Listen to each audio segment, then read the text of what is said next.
का दैत्य प्रकृति क्या है, इलेक्ट्रॉन का दैत्य प्रकृति, वैद्युत चुंबकीय तरंगे क्या हैं, आज के इस वीडियो में बताया जाएगा। तो कल जो बताया गया था कि प्रकाश में दैत्य प्रकृति होता है, यह कल भी चर्चा किया गया था। तो अगर कल वाला वीडियो आप नहीं देखे होंगे तो इस भाग में अच्छे से आप सभी विद्यार्थी समझ लीजिए। प्रकाश के अंदर जो है कणिका का भी और तरंग दोनों का गुण जो है विद्यमान रहता है। तो यहाँ लिख सकते हैं कि प्रकाश में कणिका एवं तरंग दोनों का गुण विद्यमान होते हैं, जिससे स्पष्ट होता है कि प्रकाश में दैत्य प्रकृति होती है। दैत्य का मतलब इसमें दो प्रकार के गुण पाए जाते हैं। तो दो प्रकार के गुण कौन कौन से पाए जाते हैं? तो पहला जो है कणिका है और दूसरा जो है तरंग है। तो कणिका तथा तरंग दोनों के गुण विद्यमान होते हैं, जिससे स्पष्ट होता है कि प्रकाश में दैत्य प्रकृति होती है। अब यहाँ पे जो है इलेक्ट्रॉन की दैत्य प्रकृति क्या है, तो बहुत आसान है, बस थोड़ा सा आपको ध्यान देना है। तो प्रकाश की भांति जैसे हम लोग प्रकाश के अंदर कणिका और तरंग पाए जाते हैं, तो प्रकाश के भांति इलेक्ट्रॉन में भी इलेक्ट्रॉन जैसे सूक्ष्म कण तरंगों के रूप में गति करती है। मतलब इलेक्ट्रॉन के अंदर जो भी क्या है तरंग के रूप में गति करती है, अर्थात इसमें भी दोहरी प्रकृति होती है। कितना आसान है। तो इलेक्ट्रॉन का दैत्य प्रकृति क्या है समझ लिए होंगे। जैसे प्रकाश में दैत्य प्रकृति होता है, तो उसी प्रकार इलेक्ट्रॉन के अंदर भी जो है प्रकाश के भांति जो है क्या होते हैं, दैत्य प्रकृति होते हैं। तो आप सभी विद्यार्थी से अपने कॉपी में क्या कीजिए, नोट करते चलिए, जिससे एक नोट्स भी आपका बनता रहे। अब हम लोग समझेंगे वैद्युत चुंबकीय तरंगे क्या हैं। बहुत आसान है, एक लाइन का आंसर है, बस थोड़ा सा ध्यान देंगे, आपको परिभाषा क्या होगा याद हो जाएगा। तो वे तरंगे जिनके संचरण, संचरण मतलब चलने के लिए, संचरण का जैसे तरंग जो चलता है उसको संचरण कहते हैं। तो वे तरंगे जिनके संचरण के लिए किसी माध्यम की आवश्यकता नहीं होती हैं, उसे वैद्युत चुंबकीय तरंगे कहते हैं। कितना आसान है। वे तरंगे जिनके संचरण के लिए किसी माध्यम की आवश्यकता नहीं पड़ती है, उसे वैद्युत चुंबकीय तरंगे कहते हैं। जैसे गामा किरण है, एक्स किरण है, पराबैंगनी किरण है, ये सब किस में आते हैं, तो वैद्युत चुंबकीय तरंगे में आते हैं। तो समझ में आ गया होगा कि वैद्युत चुंबकीय तरंगे क्या हैं। अब हम लोग मोस्ट आईएमपी पढ़ेंगे, वैद्युत चुंबकीय विकिरण की तरंग प्रकृति क्या है। मतलब जो चुंबकीय विकिरण की जो तरंग प्रकृति के बारे में सबसे पहले किस वैज्ञानिक ने खोज किए थे, तो यहाँ पे सबसे पहले इस वैज्ञानिक के खोज का नाम याद रखिएगा, मैक्सवेल थे। कौन थे? मैक्सवेल ने इन सिद्धांत को प्रतिपादित किए थे। तो आप सभी विद्यार्थी से नोट करते चलिए कि विद्युत चुंबकीय विकिरण के तरंग प्रकृति में क्या लिखेंगे, इस सिद्धांत का प्रतिपादन मैक्सवेल ने किया। मतलब ये जो सिद्धांत जो बना, जो प्रकृति बना, तरंग प्रकृति बना, वह सबसे पहले कौन किए थे, तो मैक्सवेल ने किए थे। इन्होंने क्या नियम दिए थे, बस थोड़ा थोड़ा आपको ध्यान देना है, आपको याद हो जाएगा। इन्होंने क्या बताए थे, तो इन्होंने बताए थे कि विकिरण वैद्युत तथा चुंबकीय क्षेत्रों से संबंधित होते हैं। मतलब जो विकिरण होते हैं वह वैद्युत क्षेत्र से भी और चुंबकीय क्षेत्र से, दोनों से क्या होते हैं, संबंधित होते हैं, जो एक दूसरे के लंबवत कंपन करते हैं। मतलब वैद्युत क्षेत्र और चुंबकीय क्षेत्र जो है 90 अंश के कोण पर कंपन करते हैं। लंबवत का मतलब होता है 90 अंश का कोण, तो 90 अंश का कोण पे वो क्या करते हैं, कंपन करते हैं। तथा विकिरणों के संचरण के दिशा भी क्या है, लंबवत होते हैं। मतलब जो संचरण की जो दिशा होता है वो भी कितने अंश के कोण पे होते हैं, तो 90 अंश के कोण पर होते हैं। तो समझ में आ गया होगा कि विकिरण के अंदर जो है विद्युत और चुंबकीय क्षेत्र के गुण पाए जाते हैं, जो एक दूसरे से क्या होते हैं, लंबवत कंपन करते हैं, और जो इनकी विकिरण की संचरण की जो दिशा होती है वो भी क्या होती हैं, लंबवत होते हैं। तो आप सभी विद्यार्थी पहला इनका नियम नोट कर लीजिए। अब दूसरा इन्होंने क्या बताए थे, तो दूसरा बताए थे कि सभी विद्युत चुंबकीय तरंगे प्रकाश के वेग में गमन करती हैं। सभी वैद्युतचुम्बकी जितने भी वैद्युतचुम्बकी तरंगे हैं वह प्रकाश के वेग से क्या करती हैं, गमन करती हैं। गमन मतलब चलती हैं, प्रकाश के वेग के साथ चलती हैं। तो क्या हो गया, दूसरा भी नियम आपको समझ में आ गया होगा कि जितने भी सभी वैद्युतचुम्बकी तरंगे, जितने भी वैद्युतचुम्बकी तरंग हो वह प्रकाश के वेग के साथ ही क्या करती हैं, गमन करती हैं। अब इन्होंने तीसरा बात क्या बताए थे, तो तीसरा बात बताया गया है कि तरंगों के संचरण के लिए किसी माध्यम की आवश्यकता नहीं होती है। कौन से तरंग, तो वैद्युतचुम्बकी तरंग। वैद्युतचुम्बकी तरंगों के संचरण के लिए किसी माध्यम की आवश्यकता नहीं होती हैं। तो तीन जो नियम आपको बताया गया वैद्युतचुम्बकी विकिरण के तरंग प्रकृति, तो आप सभी विद्यार्थी ये तीनों नियम को आप लोग अपने कॉपी में नोट कर लीजिए, 2 बार पढ़िए, परिभाषा निश्चित है आपको क्या होगा, याद हो जाएगा। तो अब हम लोग पढ़ेंगे वैद्युतचुम्बकी विकिरण के गुण या विशेषता क्या है, इसके गुण क्या हैं और इसकी विशेषता क्या हैं। तो आप इसकी विशेषता तो समझिए आपको याद हो गया, अभी जो ऊपर हम लोग पढ़े हैं उसी से विशेषता भी बना सकते हैं। तो पहला विशेषता क्या लिख सकते हैं, तो यहाँ पर नोट कर लेंगे कि वैद्युतचुम्बकी विकिरण के गुण जो है निम्न है। निम्न मतलब क्रमशः 1-2 करके आपको बताया जाएगा। पहला है इन तरंगों के संचरण के लिए माध्यम की आवश्यकता नहीं होती है। अभी इसमें हम लोग तीसरा नियम में पढ़े हैं और यही क्या हो गया, पहला इसकी विशेषता हो गया। तो इन तरंगों के संचरण के लिए माध्यम की आवश्यकता नहीं होती हैं। दूसरा जो होता है यह अनुप्रस्थ तरंगे होती हैं। कौन से तरंगे होती हैं, अनुप्रस्थ तरंगे होती हैं। तो 2 जो इसके गुण समझ में आ गए होंगे। तीसरा गुण है कि यह तरंगे प्रकाश के तरंगों की भांति परावर्तित तथा अपवर्तित होती है। मतलब यह जो तरंगे हैं प्रकाश के जो तरंगों की भांति जो है परावर्तित तथा क्या होती हैं, अपवर्तित होती हैं। तो यह तीसरा गुण भी आप सभी विद्यार्थी समझ लिए होंगे।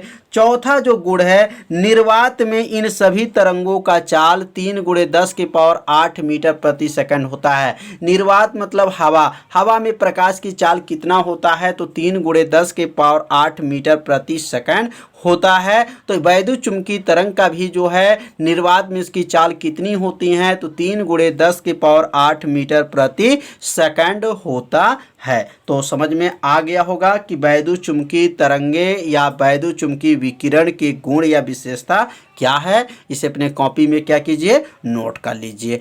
अब हम लोग पढ़ेंगे द्रव्य तरंगे क्या होते हैं।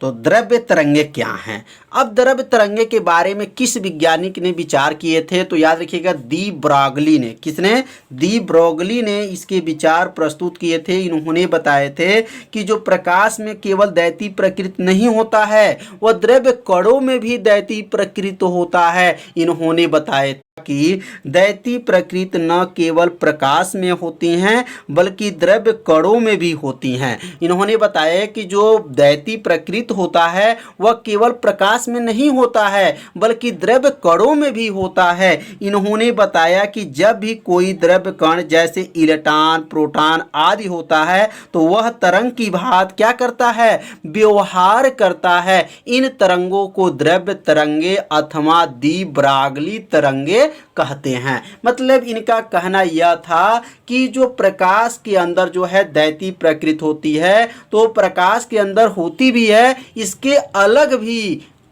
भी द्रव्य कणों में भी होती है। इनका कहना था द्रव्य कण मतलब कौन कौन, इलेक्ट्रॉन, प्रोटॉन आज जो हमारे तरंग कण होते हैं उसके अंदर जो है तरंग की भांति जो है क्या है, व्यवहार करता है। तो आप सभी विद्यार्थी इसे अपने कॉपी में क्या कीजिए, नोट कर लीजिए कि द्रव्य तरंगे को कौन से तरंगे और भी कहा जाता है, तो द्रव्य तरंगे को दी ब्रॉगली तरंगे भी कहा जाता है। क्यों कहा जाता है, क्योंकि दी ब्रॉगली ने इन तरंगों के बारे में अध्ययन किए थे। अब यहाँ पे नोट कर लेंगे अगला जो हेडिंग है, वैद्युतचुम्बकी तरंगे और द्रव्य तरंगे में अंतर क्या है। तो यहाँ पे जो है 2 कॉलम पहले बना लेंगे, वैद्युतचुम्बकी तरंगे और दूसरा जो कॉलम बनाएंगे द्रव्य तरंगे। और 2 कॉलम बनाने के बाद से इस अंतर को थोड़ा सा ध्यान देंगे तो ये अंतर आपको क्या होगा, याद हो जाएगा। बस एक दूसरे का विलोम यहाँ लिखना है और ये अंतर आपको क्या होगा, याद हो जाएगा। पहला जो लिखेंगे, पहला क्या है, यह तरंगे वैद्युत तथा चुंबकीय क्षेत्रों से संबंधित होती है। मतलब जो वैद्युत चुंबकीय तरंगे होते हैं उसमें क्या होता है, वैद्युत भी होता है और चुंबकीय क्षेत्र से क्या होता है, संबंधित होता है। अब ये संबंधित होता है तो यह क्या होगा, संबंधित नहीं होता है। कितना आसान है, तो यह लिख देंगे यह तरंगे वैद्युत तथा चुंबकीय क्षेत्रों से संबंधित नहीं होती हैं। मतलब यह जो तरंगे होते हैं वैद्युत और चुंबकीय क्षेत्रों से संबंधित होते हैं और यह जो तरंगे होते हैं वैद्युत तथा चुंबकीय क्षेत्रों से संबंधित नहीं होते हैं। दूसरा होता है, इन तरंगों के संचरण के लिए किसी माध्यम की आवश्यकता नहीं होती है। माने इन जो तरंगों का संचरण है मतलब चलने के लिए किसी माध्यम की आवश्यकता नहीं पड़ती है और इन तरंगों के संचरण के लिए किसी माध्यम की आवश्यकता पड़ती है। तो एक दूसरे का क्या है, यहाँ पे उल्टा है, इसमें आवश्यकता पड़ती है तो इसमें आवश्यकता नहीं पड़ती हैं। तीसरा क्या है, इसका वेग प्रकाश के वेग के क्या होता है, समान होता है। मतलब वैद्युत चुंबकीय जो तरंगे होते हैं उसका जो वेग होता है वह प्रकाश के वेग के क्या होता है, समान होता है और इसका वेग जो होता है अलग अलग होता है। मतलब द्रव्य तरंगे का जो वेग होता है वह क्या होता है, अलग अलग होता है और इसका जो वेग होता है प्रकाश के वेग, प्रकाश के वेग कितना होता है, तो 3 × 10⁸ मीटर प्रति सेकंड होता है। तो ये 3 अंतर आप सभी विद्यार्थी समझ लिए होंगे। अब चौथा अंतर क्या है, इनकी ऊर्जा क्वांटीकृत होती है और इनकी ऊर्जा जो क्या होंगी, क्वांटीकृत नहीं होती हैं। बस थोड़ा सा तो अंतर है, इसमें ऊर्जा जो है क्वांटीकृत होती हैं और इसमें ऊर्जा जो है क्वांटीकृत नहीं होती हैं। अगला जो है, इनका जो तरंगदैर्ध्य का मान जो होता है काफ़ी अधिक होता है। मतलब जो वैद्युत चुंबकीय तरंगे होती हैं उनका जो तरंगदैर्ध्य होता है उसका मान जो है क्या होता है, अधिक होता है, काफ़ी अधिक होता है। और इसमें जो है द्रव्य तरंगे में लिखेंगे कि इनका जो तरंगदैर्ध्य का मान जो है क्या होता है, कम होता है। इसमें अधिक नहीं होता, इसमें क्या होता है, काफ़ी अधिक होता है और इसमें जो होता है तरंगदैर्ध्य का मान क्या होता है, कम होता है। तो ये 5 जो है अंतर आप सभी विद्यार्थी समझ लिए होंगे। अब 6वां अंतर क्या है, तो इनकी तरंगदैर्ध्य लैम्डा बराबर होता है h/mc होता है। अब यहाँ यम क्या है, तो यम जो है आपका द्रव्यमान है और सी का क्या नाम है, तो प्रकाश का जो है वेग है, प्रकाश का चाल कहते हैं। और इसमें कहेंगे इनकी तरंगदैर्ध्य लैम्डा बराबर h/m भी होता है। अब यहाँ भी क्या, ये भी क्या है, वेग है। तो ये द्रव्य तरंगे का वेग है और यह जो है वैद्युत चुंबकीय तरंगे का क्या है, वेग है। तो वैद्युत चुंबकीय तरंगे के लिए वेग को किसे प्रदर्शित करेंगे, सी से, और द्रव्य तरंगे के लिए जो हमारा वेग होगा किससे प्रदर्शित करते हैं, भी से प्रदर्शित करते हैं। तो समझ में आ गया होगा। इनका दोनों तरंगदैर्ध्य का सूत्र देखिए थोड़ा सा अंतर है, बस यहाँ पर एम सी, यहाँ पे सी है और यहाँ क्या है, भी है। तो सी प्रकाश का चाल और यह क्या है, द्रव्य तरंगे का चाल है। तो समझ में आ गया होगा, यह 6 अंतर आपको बताया गया।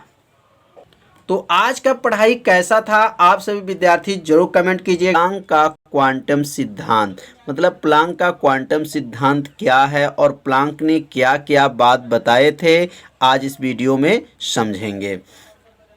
तो इस सिद्धांत के प्रतिपादन प्लांक ने किया था। मतलब प्लांक का क्वांटम सिद्धांत का प्रतिपादन किसने किया था, तो प्लांक ने किया था। इस सिद्धांत के अनुसार, मतलब इनके अनुसार जो नियम क्या है, इन्होंने क्या बताए थे, इन्होंने बताए थे कि विकिरण की ऊर्जा छोटे छोटे बंडलों के रूप में उत्सर्जित होता है जिन्हें क्वांटा कहते हैं। मतलब इनका कहना यह था कि जो विकिरण की जो ऊर्जा होते हैं वह छोटे छोटे बंडलों के रूप में, पैकेटों के रूप में क्या होते हैं, उत्सर्जित होते हैं, जिन्हें क्वांटा कहते हैं। इन्हें प्रकाश के लिए फोटॉन कहा जाता है। इन्हें प्रकाश के लिए क्या कहा जाता है, तो फोटॉन कहा जाता है। इन्होंने मोस्ट आईएमपी बात बताए थे, तो इस बात को आप लोग ध्यान से समझिएगा।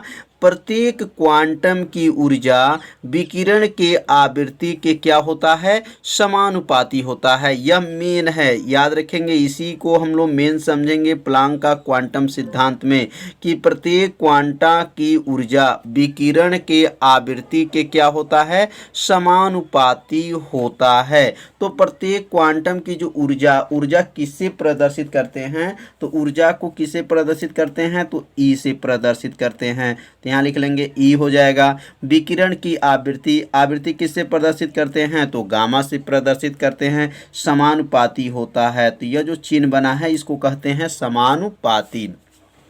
जब इस चिन्ह को हटा देंगे तो यह चिन्ह जब हट जाएगा तो वहाँ पे क्या बन जाएगा, तो ई बराबर हो जाएगा और यहाँ लिखेंगे एच गामा हो जाएगा। तो यह ई समानुपाती गामा, ये बात किसने बताए थे, तो प्लांक ने बताए थे कि विकिरण की जो ऊर्जा होता है और ये क्या है, विकिरण की जो है आवृत्ति के क्या होता है, समानुपाती होता है। और जब इस समानुपाती को हटा देंगे तो क्या लिखेंगे, एच, जहाँ एच क्या है, तो यहाँ लिखेंगे जहाँ एच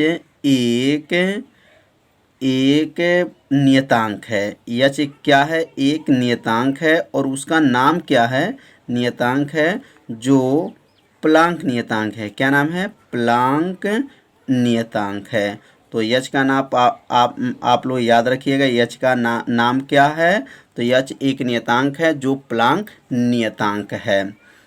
तो समझ में आ गया होगा। यह जो सूत्र बना ई बराबर एच गामा, यह किसका सूत्र है, तो क्वांटम की ऊर्जा का जो है सूत्र है। अब यहाँ गामा का नाम क्या है, तो आवृत्ति है और आवृत्ति बराबर होता है प्रकाश की चाल बटा तरंगदैर्ध्य होता है। आवृत्ति बराबर क्या होता है, प्रकाश की चाल बटा तरंगदैर्ध्य होता है। अब यह गामा को हटा देंगे तो क्या सूत्र बन जाएगा, ई बराबर होगा एच सी बटा लेमडा। तो यह सूत्र को, दोनों सूत्र को आप सभी विद्यार्थी याद कर लीजिएगा, क्योंकि इसी सूत्र के सहायता से आगे चल के न्यूमेरिकल का प्रयोग किया जाएगा। तो इस सूत्र में क्या क्या है, तो ऊर्जा है, यह प्लांक नियतांक है, यह प्रकाश की चाल है और यह तरंगदैर्ध्य है। तो लेमडा का मान आप सभी विद्यार्थी याद रखिएगा, एच का मान जो होता है, एच का मान कितना होता है, मतलब प्लांक नियतांक का 6.6 गुणे 10 की पावर -34 होता है और जूल सेकंड होता है। याद रखेंगे, इसका मात्रक क्या होता है, जूल सेकंड होता है। तो एच का नाम प्लांक नियतांक है और प्लांक नियतांक का मान 6.6 गुणे 10 के पावर -34 जूल सेकंड होता है। और सी का मान कितना होता है, तो सी का मान होता है 3 गुणे 10 के पावर 8 मीटर प्रति सेकंड होता है। मतलब प्रकाश की चाल कितना होता है, तो 3 गुणे 10 के पावर 8 मीटर प्रति सेकंड होता है। अब हम लोग समझेंगे दी ब्रोगली समीकरण क्या है, या दी ब्रोगली का तरंगदैर्ध्य का सूत्र का निगमन क्या है। मतलब दी ब्रोगली ने एक समीकरण बनाया था और उनके द्वारा जो है तरंगदैर्ध्य का मान निकाला जाएगा। तो इन्होंने क्या बताए थे, तो इन्होंने क्या बताए थे कि दी ब्रोगली ने मैक्स का जो नियम था, मैक्स प्लांक तथा आइंस्टीन का जो द्रव्यमान ऊर्जा समीकरण था, उनके द्वारा जो है एक तरंगदैर्ध्य का सूत्र स्थापित किया जिसे दी ब्रोगली का तरंगदैर्ध्य कहते हैं। तो इन्होंने क्या किए, दो वैज्ञानिकों का प्रयोग किए और जिनके सहायता से क्या हुआ, मतलब इन्होंने एक अपना तरंगदैर्ध्य का भी सूत्र बना लिए। तो इन्होंने, अब यहाँ लिख लेंगे कि दी ब्रोगली ने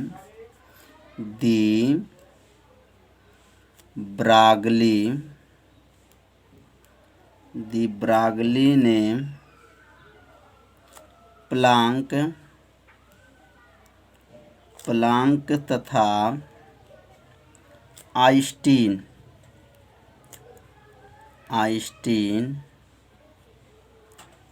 तथा आइंस्टीन द्रव्यमान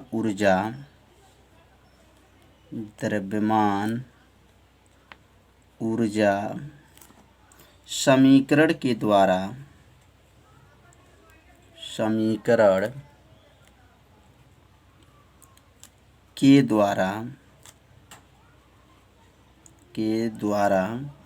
एक तरंगदैर्ध्य तरंग दैर्ध्य, एक तरंग दैर्ध्य का सूत्र स्थापित किया। एक तरंग दैर्ध्य का सूत्र क्या किया? स्थापित किया, स्थापित किया किया जिसे दी ब्रोगली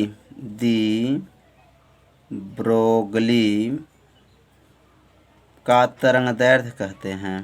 दी ब्रोगली का तरंग दैर्ध्य कहते हैं। तो कितना आसान है, बस थोड़ा सा ध्यान देना है। दी ब्रोगली ने प्लांक तथा आइंस्टीन द्रव्यमान ऊर्जा समीकरण के द्वारा एक तरंग दैर्ध्य का सूत्र स्थापित किया, जिसे दी ब्रोगली का तरंग दैर्ध्य कहते हैं। तो इस नियम को आप सभी विद्यार्थी नोट कर लीजिए, इसे 2 बार पढ़िए, आपको निश्चित है क्या होगा? याद हो जाएगा। तो किसके किसके नियम का प्रयोग किए थे? तो प्लांक का नियम और आइंस्टीन का द्रव्यमान ऊर्जा समीकरण का प्रयोग किए थे, और जिसके द्वारा इन्होंने एक अपना सूत्र बना लिए तरंग दैर्ध्य का, और इस तरंग दैर्ध्य का नाम हो गया दी ब्रोगली का तरंग दैर्ध्य। तो कैसे बनाए, तो आज हम लोग बना करके सीखेंगे। तो अब यहाँ नोट कर लेंगे कि प्लांक के अनुसार क्या सूत्र बनाए थे। तो प्लांक ने सूत्र बनाए थे E बराबर होता है H गामा होता है। तो यहाँ लिख लेंगे E बराबर होता है E बराबर H गामा होता है। तो यह बन गया समीकरण नंबर 1। ये किसके नियम से है? तो प्लांक के अनुसार है। अब यहाँ नोट करेंगे आइंस्टीन का द्रव्यमान ऊर्जा समीकरण। तो आइंस्टीन का द्रव्यमान ऊर्जा समीकरण आप सभी विद्यार्थी 9th में भी पढ़े होंगे और 11 में भी पढ़ना है। तो आइंस्टीन का द्रव्यमान ऊर्जा समीकरण जो है सूत्र होता है E बराबर होता है mc का स्क्वायर होता है। तो यह बन गया समीकरण नंबर 2।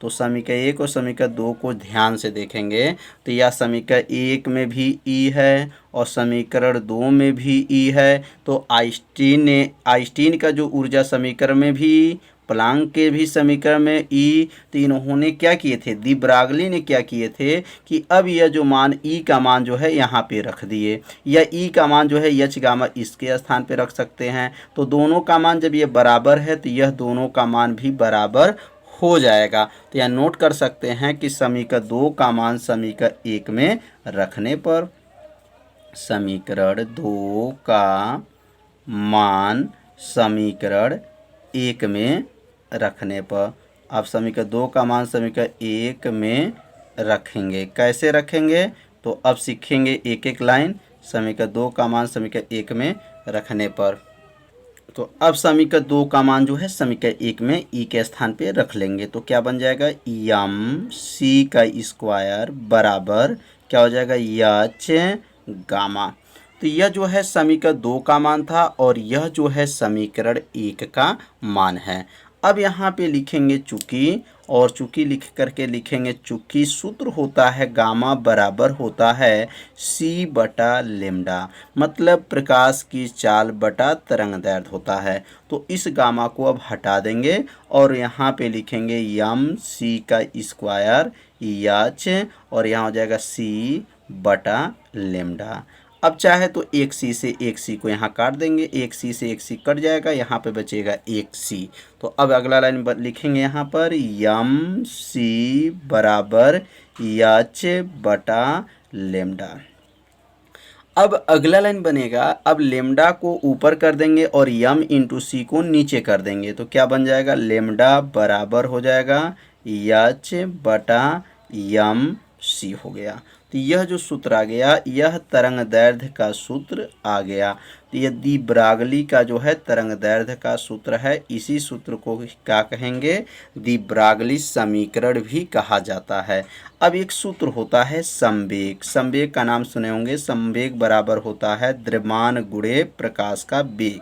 माने द्रव्यमान और प्रकाश के वेग के गुणनफल को क्या कहते हैं? संवेग कहते हैं। तो अब यहाँ यम इंटू सी के जगह पे क्या लिखेंगे? पी लिख लेंगे। तो यहाँ नोट कर लेंगे लेमडा बराबर हो जाएगा एच बटा क्या बनेगा? पी हो जाएगा। तो जो यह सूत्र जो आ गया, यह जो सूत्र किसका है? तो दी ब्रागली का सूत्र है। किसके पदों में है? तो तरंगदैर्ध्य और संवेग के पदों में है। तो यहाँ पे जो है अगर यच को अगर हटाते हैं तो क्या बनेगा? यच व्युत्क्रमानुपाती हो जाएगा 1/p। मतलब जो तरंगदैर्ध्य है वह संवेग के क्या होता है? व्युत्क्रमानुपाती होता है। मतलब इस नियतांक को जब हटा देंगे तो यहाँ पे चिन्ह लगा लेंगे। इस चिन्ह का नाम क्या है? व्युत्क्रमानुपाती है। जब ये बट्टे में रहता है ना, यहाँ पे जब बट्टे में होगा तो इसका नाम व्युत्क्रमानुपाती। अगर बट्टा नहीं रहता तो इसका नाम समानुपाती। मतलब समानुपाती और व्युत्क्रमानुपाती का चिन्ह सेम होता है मगर नाम अलग अलग हो जाता है, क्योंकि यहाँ बट्टे में है तो इसने इसका नाम क्या कहेंगे? व्युत्क्रमानुपाती है। बट्टे में नहीं है तो इसका नाम समानुपाती है। तो अब यहाँ पे जो ये आया तो इसे क्या कह सकते हैं कि यही क्या है? दी ब्रागली का समीकरण। दी ब्रागली का समीकरण है। यहाँ नोट कर सकते हैं दी ब्रागली का समीकरण है। और यहाँ निष्कर्ष क्या निकला कि तरंगदैर्ध्य जो है, मतलब यह तरंगदैर्ध्य संवेग के क्या होता है? व्युत्क्रमानुपाती होता है। तो यहाँ नीचे लिखना चाहें तो लिख सकते हैं कि दी ब्रागली का तरंगदैर्ध्य उसके संवेग के क्या होते हैं? व्युत्क्रमानुपाती होते हैं। तो नीचे नोट कर लीजिए दी ब्रागली का तरंगदैर्ध्य उसके संवेग के क्या होता है? व्युत्क्रमानुपाती होता है। अगर यहाँ संवेग का मान बढ़ता है तो तरंगदैर्ध्य का मान घटता है। याद रखिएगा, संवेग बढ़ने पर तरंगदैर्ध्य का मान घटता है। जब यह घटेगा तो यह बढ़ेगा। तो एक दूसरे का विलोम आपको यहाँ याद रखेंगे। विशेष में चाहे तो नोट कर सकते हैं कि संवेग का मान बढ़ने पर तरंगदैर्ध्य का मान क्या होता है? घटता है। और संवेग का मान जो है कम होने पर तरंगदैर्ध्य का मान बढ़ता है। तो यहाँ नीचे लिखना चाहें तो आप सभी विद्यार्थी लिख सकते हैं कि संवेग का मान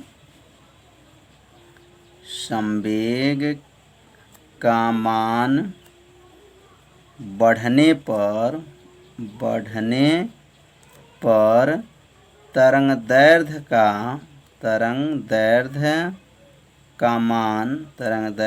का मान क्या होता है? घटता है। और दूसरा जो लिख सकते हैं यहाँ पर, संवेग का मान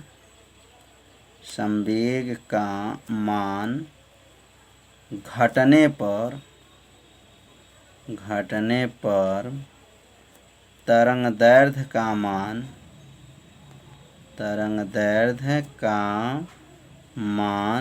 क्या होता है? बढ़ता है। तो यह जो है दो विशेष आप सभी विद्यार्थी नोट कर लीजिए, जो बहुत ही आईएमपी है, जो कंपटीशन में कई बार पूछा जाता है कि संवेग का मान बढ़ने पर तरंगदैर्ध्य का मान क्या होगा? तो तरंगदैर्ध्य का मान घटता है। और संवेग का मान बढ़ने पर तो तरंगदैर्ध्य का मान क्या होता है? बढ़ता है। यहाँ घटेगा तो बढ़ेगा, बढ़ेगा तो यहाँ घटेगा। ऐसे आप लोग याद कर सकते हैं। तो आज का पढ़ाई